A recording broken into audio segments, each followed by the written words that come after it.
รายสนายบงหนังชีวาโดยเรื่องดราม่า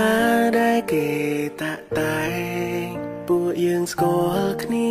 តាំងពីក្មេងៗតែងដើរលេងជាមួយគ្នាវេលា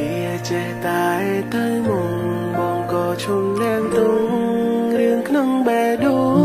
ងមានភៀមក្លាហានសារភាពប្រាំអូនថាបងដូចស្រឡាញ់ស្ងួនជាយូ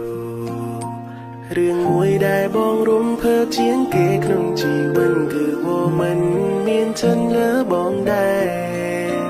ចាំទេបងធ្លាប់សន្យាយកអូនជាគូស្នេហ៍ពេលនេះបងធ្វើវាបានហើយអូនដឹងទេអូនជាព្រះនាងសូមផ្ញើចំរៀងមួយនេះជូនជីវាដើម្បីបញ្ជាំងពីចិនដែលមានលើស្រកនិថាតែរៀបរាប់យ៉ាងណាមិនអូសូមអូនយ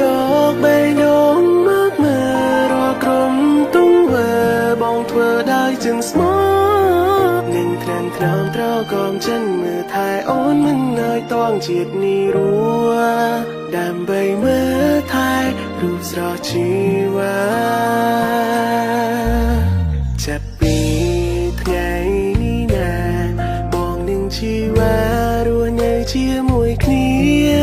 ទូមាននំសាំងបងនឹងការពារមើលថែពុំមានលូថ្ងៃសូនរឿងមួយដែលបងរំភើបជាងគេក្នុងជីវិតគឺว่ามันមានចិនលើបងដែរចាំទេបងធ្លាប់សន្យាយកអូនជាគូស្នេហ៍ពេលនេះបងធ្វើវាបានហើយអូនដឹងទេអូនជាព្រះនាងសូមផ្ញើចំរៀងមួយនេះជូនជីវាដើម្បីបញ្ជាំងពីចិនដែលមានលើស្រកនិថាតែរៀបរាប់យ៉ាងណាមិនអូសូមអូនយកបេះដូងមកមើលរាល់ក្រុមទង្វើបងធ្វើដោយចិត្តស្មោះនឹងត្រាំត្រង់ត្រកមចិនមើលថែអូនមិនឲ្យតងជាតិនេះរួដើម្បីមើលថែរូបស្រស់ជីវា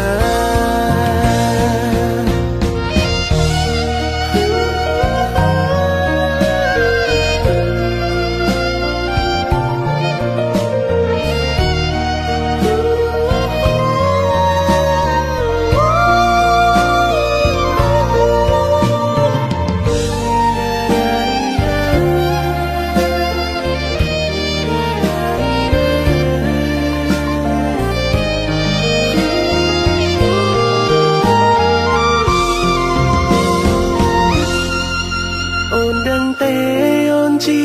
ព្រះនាងសូមផ្ញើចំរៀងមួយនេះជូនជីវា